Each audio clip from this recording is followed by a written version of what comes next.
Welcome to a special edition of The Voice of Resistance. We're dealing with the Boston bombing.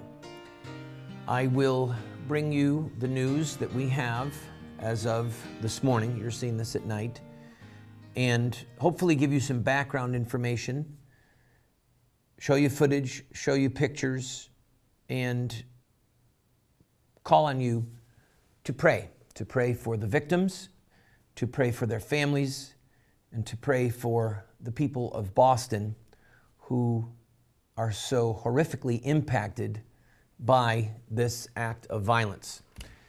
So, in case you have not seen any of the footage and you're unaware of what I'm talking about, on Monday, April 15th, there were two bombs set off at the end of the Boston Marathon. Here is footage taken by an amateur at the scene.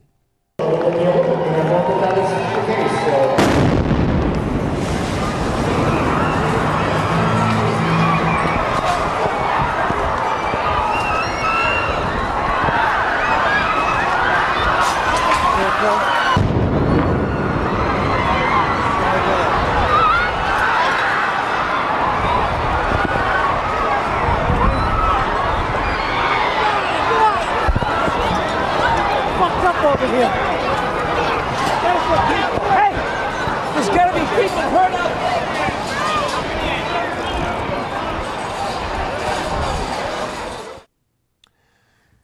As you can tell, the first bomb is caught on tape and you can hear the second bomb. The second bomb went off about a block behind the first bomb, some 16 seconds later. You can see on this map the proximity. The bombs detonated over 2 hours after the end of, or rather after the winner finished the race. The glut of people that were coming in at the 4-hour mark has investigators surmising that whoever this person was that detonated these bombs wanted to inflict the most pain and injury as he possibly could. Reuters is reporting that the bombs were filled with ball bearings. So this was somebody who was trying to injure, maim, kill as many people as possible. As of right now, there are 3 people known dead. There are somewhere between 25 and 35 people who have had 1 or 2 of their legs either blown off at the site or amputated at a nearby hospital. The footage that you're seeing shows the pandemonium that broke out. Where the first bomb went off, there were a lot of makeshift fences to keep the runners and the viewers separated. And many of the victims were trapped inside of these fences in these areas. So rescue workers, even to get to them, had to rip this stuff apart and then to be able to move the injured to ambulances and then to take them to hospitals. There are about 23,000 people that run in the Boston Marathon, or that ran in the Boston Marathon this year, and some 500,000 viewers on the ground. I'm going to give you a little bit more background about that. In the next segment, we will have President Obama's reaction. The White House is now calling this an act of terror. However, when President Obama made his comments yesterday afternoon, he did not use the word terror. Lane, do we have time in this segment to play that clip, the Obama clip? All right, let's go ahead. This is a part of what President Obama had to say yesterday. We still do not know who did this or why. And people shouldn't jump to conclusions before we have all the facts. But make no mistake, we will get to the bottom of this. And we will find out who did this. We'll find out why they did this. Any responsible individuals, any responsible groups will feel the full weight of justice. So, as you can see, trying to console people, saying that we will bring the perpetrators to justice, but not using the word terrorism.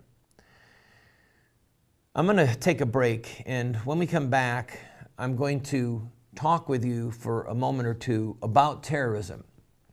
What it is, what it's not, what it might be, what it might not be, and we'll show you some more footage, and we'll talk to you about one man who is in custody and the search that the police have done in one apartment. Don't go away, I'll be right back.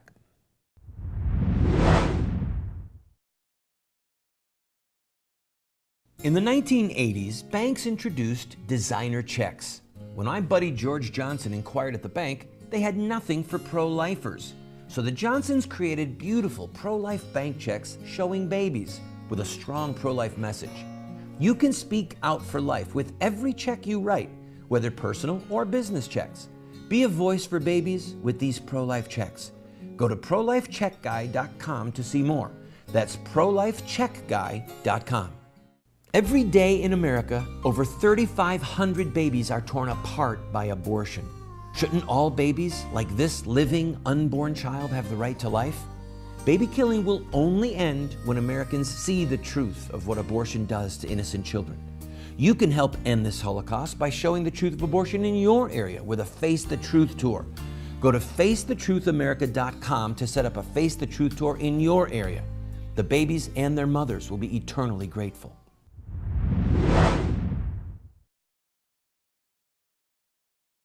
Welcome back to the program. Sadly, some journalists are referring to this Boston bombing as the second Boston massacre. I think that is singularly inappropriate and shows a desire for a cute cliche. The Boston Massacre, for those of you who don't remember, was an event that took place in 1770 where British soldiers fired upon a crowd of people that were throwing snowballs at them. 5 American civilians were killed in that conflagration, and it was a part of a series of events that set in motion the American Revolution.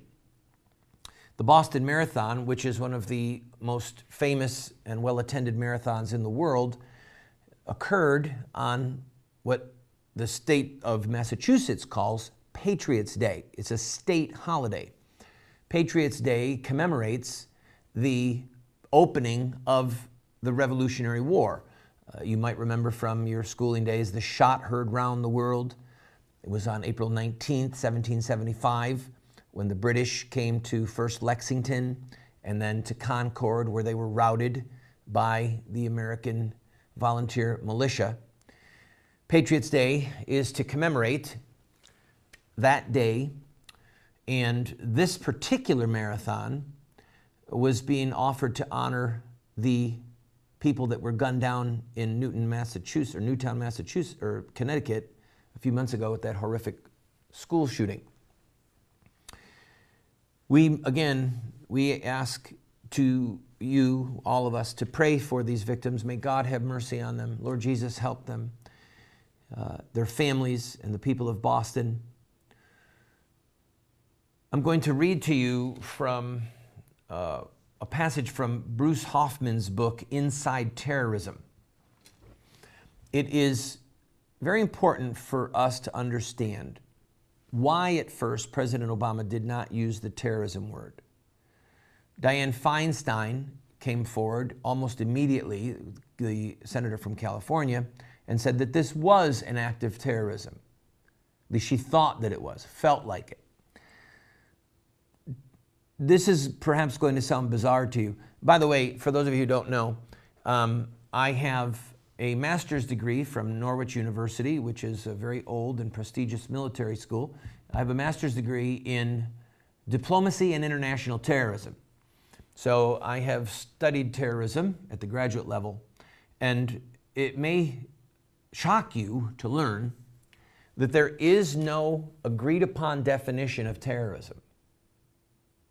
Inside of the U.S. government, Homeland Security, the CIA, the FBI, local law enforcement agencies, they all have different definitions of terrorism.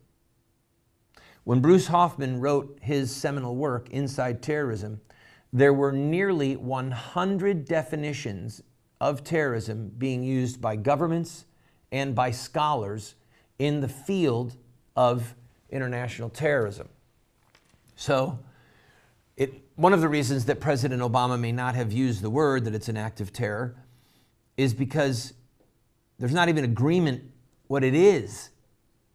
If you look at many of the definitions of terrorism that float around out there, the American soldiers, the militia, who fired upon the British on April 19th, 1775, they would be labeled as terrorists by the British government. So let me read to you some of the elements that most scholars agree exist with terrorism.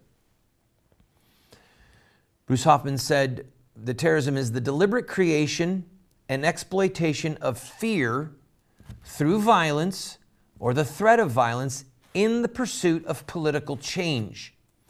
Terrorism is specifically designed to have far-reaching psychological effects beyond the immediate victims or object of the terrorist attack.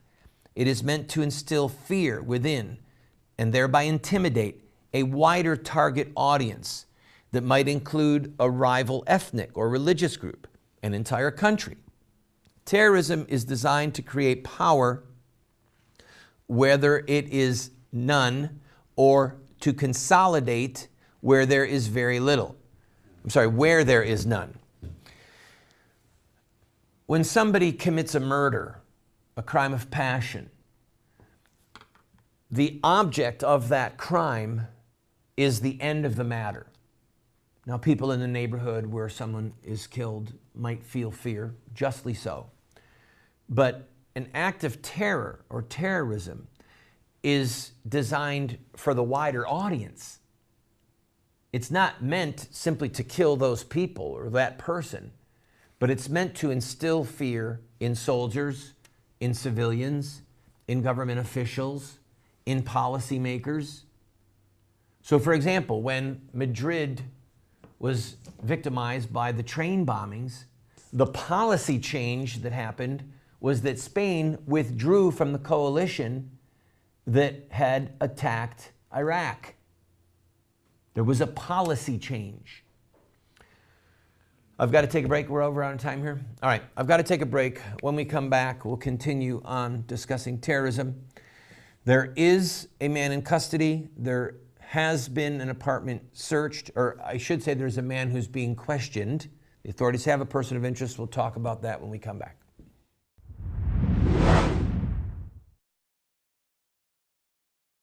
Do you want to have knowledge, wisdom, discernment? If so, you have to read good books on theology, history, books that look at the lives of great men and women. So to help you to become a more effective Christian, a better witness for truth, somebody who can engage in productive conversation that exhorts and edifies those that you speak with, we're going to do something crazy. We're offering you these 7 books for a gift of any size. You just pay for the shipping and handling, and then give whatever gift that you can, and we will send them to you. But just to make it a little bit more crazy, I will send you a second copy of my 3 books, autographed.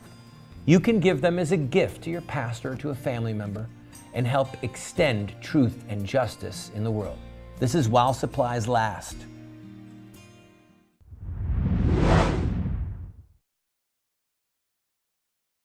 Welcome back.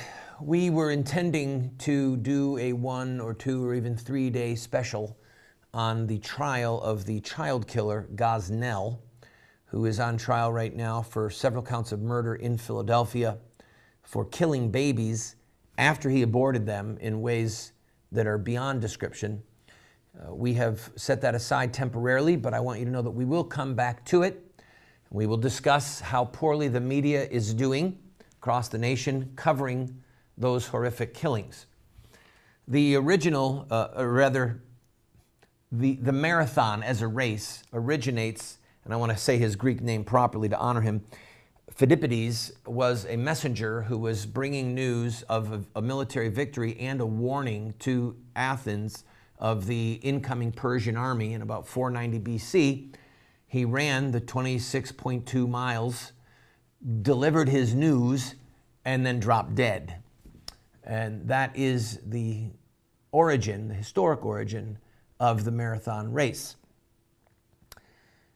As I said before we went to the break, terrorism, most definitions, not all, talk about acts of violence or threats of violence against non-combatants, civilians, to produce fear and policy change in a wider audience. The very images that you are seeing right now are the goal. So I had to think through whether or not we would even show these images, because what terrorists want, if this is in fact a terrorist attack, is to cause a change of behavior. They certainly want fear instilled in people's hearts. They want commerce to be hurt. They want people to not go to large events, etc. You can think through the ramifications that happened after 9/11, for example. And there will be ramifications that occur from this. As of right now, the police have in custody, or at least he's being watched in a local hospital, a 20-year-old Saudi Arabian man. After the first bomb went off, a man who was on the scene tackled him and held him for the police because the man who tackled him said that he was acting strangely and then was running away from the scene after the bomb went off. Federal authorities have searched and taken out quite a bit of evidence from an apartment in Revere, Massachusetts. After searching the apartment from 5 p.m. yesterday until 2 a.m. this morning. We do not know what they took out, but you can bet that if they spent 9 hours in that apartment, 9 hours in the apartment, they found something, okay? Authorities who are trained in investigation do not spend 9 hours at a potential scene or without good reason. So as news comes from what that is about, we will bring it to you. Why don't I take my next break now, and then we'll finish up when we come back. I am going to talk for just a minute when we come back about Islamic terrorism, to just use this as a teaching moment. We don't know if this Saudi Arabian man is the perpetrator. We certainly don't know if this was an act of Islamic terrorism. But we can still use this as a teaching moment because there's a history here that you and I need to be familiar with. Don't go away.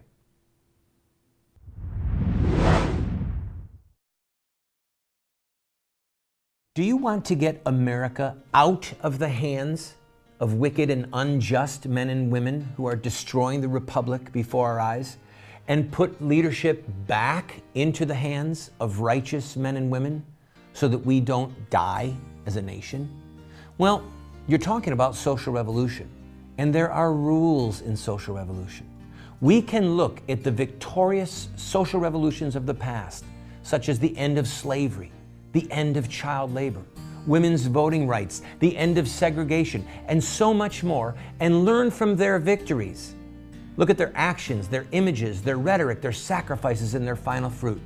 We will send you this series that originally cost $129, 7 books for students, 1 teacher's guide, if you'll give a gift of any size and just pay for shipping and handling. Take advantage of it today.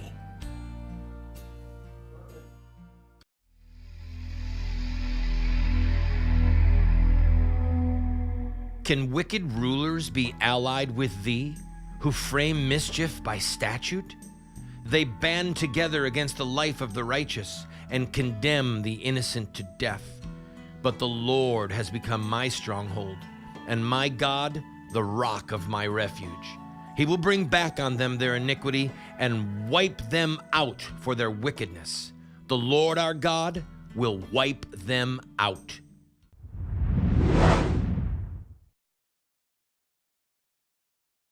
Welcome back, friend. It would be very injudicious of me to say that this was a Muslim attack. We have no idea right now. But this we know, that Islam is connected to more acts of terror in the world right now than any other single source, whether it be ethnic, whether it be Marxist, whether it be a border dispute. So I want to use these last few minutes to talk to you about Islamic terrorism and the impact of terrorism historically and why it's used. After the bombing, a terrorist who was convicted of a plot against America in Jordan in 2003, he's now out after 7 years in prison. He said, this is Mohammed al-Chalabi, he said, American blood isn't more precious than Muslim blood. Let the Americans feel the pain we endured by their armies occupying Iraq and Afghanistan and killing our people there. When we study Islamic terrorism, we have to see inside of the Muslim narrative. If you're a Christian, your goal is to try and be like Jesus Christ, to try and be like the apostles in the book of Acts, the early Christians, okay? For the Muslim, they want to see themselves inside of the narrative, the history, the theology, the actions of Muhammad. One of the grave mistakes that many scholars have made when studying Islamic terrorism is they have failed to make the connection from Muhammad and his words and deeds to current Islamic terrorists and their words and deeds. And for anyone who studies Islam and studies modern Islamic terrorists, the data is all right there. For example, Muhammad in his life wrote a letter to Coptic Christians. You can see the letter at the museum in Istanbul. I've seen it with my own eyes. He said, in the name of God, the merciful, the compassionate, from Muhammad, servant of God and his messenger, to Makawi, the leader of the Copts. There is safety and peace for those on the right path. Therefore, I invite you to accept Islam. If you accept Islam, you will find peace, you will save your throne, and you will earn a twofold reward for letting your subjects be honored with Islam. If you turn your back on this offer, the responsibility for the disaster to befall your subjects belongs to you. This is an open threat. Muhammad is threatening him. Either accept Islam or we are going to invade. And if you are a student of history, you know that the Coptic Christians have been brutally murdered and persecuted and tortured and imprisoned and turned into second-rate citizens for centuries. All right? And it continues on even to this day. Osama bin Laden quoted from Muhammad. And Muhammad said, I have been sent with the sword between my hands to ensure that none but Allah is worshipped. Allah, who put my livelihood under the shadow of my spear and who inflicts humiliation and scorn on those who disobey my orders. I've been sent with the sword, all right, terror. In fact, in one place, Muhammad actually said that the angel Gabriel told him that he was going to strike terror into the hearts of a Jewish community. Muhammad ended up going and decapitating 900 of their men, all right? Muhammad said that Gabriel told him he was going to strike terror in their hearts, and then it struck terror in the hearts of people all throughout the region. One by one, the nations said, we'll submit, don't kill us, we'll become Muslims, all right? Osama bin Laden, in the next breath, says, we're coming after you with terror, but all we want is for you to accept Islam. Literally, that's what he said. Accept Islam and you will find peace. Do I have time to read the quote? Okay. He said, what do I want? What are we calling you to and what do we want from you? The first thing we are calling you to is Islam, the religion of the unification of God, of freedom from associating partners with Him, and rejection of this, of complete love of Him, the exalted, of complete submission to His laws, and the discarding of all the opinions, orders, theories, and religions which contradict the religion He sent down to His prophet Muhammad. It is to this religion that we call you. Osama bin Laden, in the narrative of Muhammad, threatening the Coptic Christians, is saying, we're bringing terror to call you to Islam. We'll talk more about what happened in Boston, but you can use some of these ideas to ponder over the next day or two. God bless you.